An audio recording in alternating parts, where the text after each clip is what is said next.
นี้ก็มืออื่นเนาะมันก็ลายแต่ได้มามือน่ะก็ลายเห็นบ่แย่กันยางมือน่ะก็ได้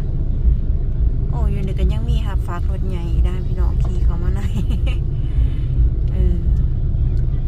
พวกหับฝากรถทำสิเอาเงินทุกคนเอ้ยแถวนี้น่ายังนอนแน่บ่ลูก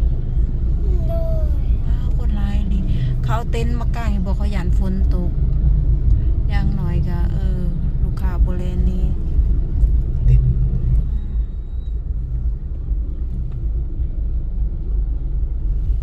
เต็มทุกเบื้องปีนี้หันคนอันนั้น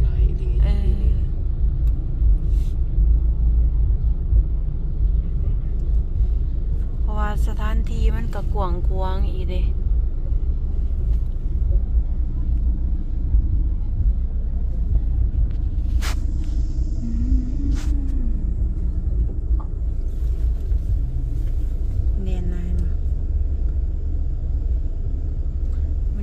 ส้มบรรยากาศแคมป์ของเนาะทุกคน